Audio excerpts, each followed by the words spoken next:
53 साल में 11वीं में नामांकन लिया। 1932 खतियान के समर्थन में गाड़ी का नंबर भी 1932 रख लिया।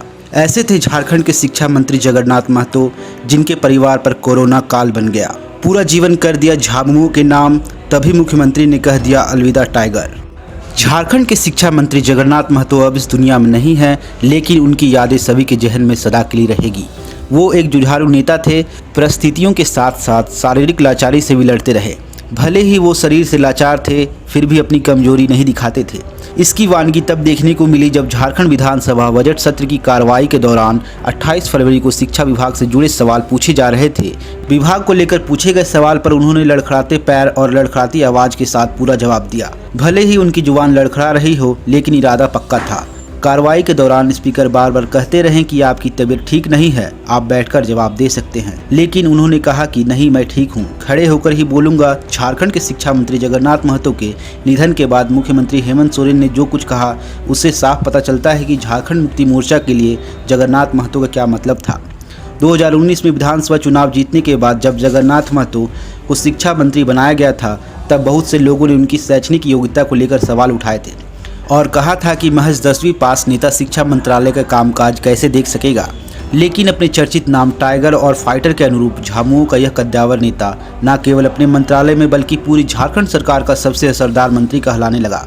अक्टूबर 2022 में जब शिक्षा मंत्री जगन्नाथ महतो को बेहतर इलाज के लिए चेन्नई ले जाया जा रहा था और उनकी हालत में सुधार की खबर नहीं आ रही थी, तब झारखंड के गांवों कस्बों में पारा टीचरों ने उनके स्वास्थ्य होने के लिए यज्ञ, हवन, पूजन और प्रार्थना सभाओं का आयोजन किया था। झारखंड ही नहीं, देश के इतिहास में यह शायद पहला मौका था जब सरकार के साथ साथ अपनी मांगों को लेकर लड़ाई लड़ रहा वर्ग एक मंत्री की बीमारी से इतना बेचैन हो गया था। जगन्नाथ महतो थे ही ऐसे कि उनके साथ एक बार मिलने वाला भी उनका मुरीद हो जाता था, क्योंकि वह सीधा सपाट बोलते थे और साफगोई उनके जीवन में भी अक्सर सामने आती थी। वह अपने सिद्धांतों के लिए किसी से भी भिड़ जाते थे और हमेशा संघर्ष का यही स्वभाव उन्हें फाइटर बनाता था। जगन्नाथ महतो के व्यक्तित्व का अंदाजा इसी बात से लगाया जा सकता है कि उनके निधन की खबर मिलने के बाद झारखंड की नौकरशाही में भी शौक पसर गया। किसी राजनीतिक हस्ती के निधन पर आमतौर पर नौकरशाही इस तरह विचलित नहीं होती, लेकिन जगन्नाथ महतो की बात ही कुछ और थी। जगन्नाथ महतो केवल एक नेता या विधायक नहीं थे, वह सही अर्थों में जननेता थे। झामुमो के भीतर उनका कद कितना बड़ा था, इसका एहसास अक्सर होता रहता था।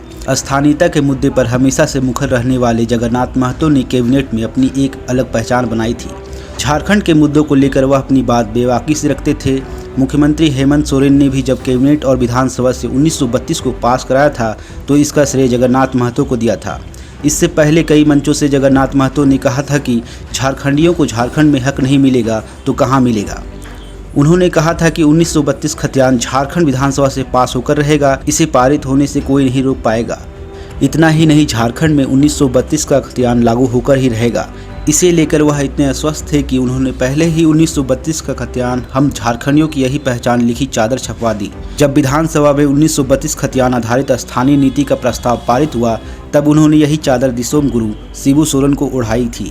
कोरोना काल में जब जगन्नाथ महतो गंभीर रूप से बीमार हो गए थे, तो उन्हें चेन्नई इलाज के लिए भेजा गया था। लंबे इलाज के बाद जब वो झारखंड लौटे तो उनका जोरदार स्वागत हुआ। 8 महीने तक इलाज कराने के बाद लौटने पर डॉक्टरों ने उन्हें आराम करने की सलाह दी थी, लेकिन कुछ ही दिन बाद वो काम पर लौट आए। लंबे समय के बाद जगन्नाथ महतो लोगों के सामने उस समय आए जब मैट्रिक इंटर रिजल्ट प्रकाशित किया जा रहा था। रिजल्ट प्रकाशित होने के बाद कुछ पत्रकारों ने उनसे पूछा कि आप कब इंटर परीक्षा देंगे। जवाब में उन्होंने कहा कि जिंदा रहेंगे तो परीक्षा भी देंगे और पास भी करेंगे।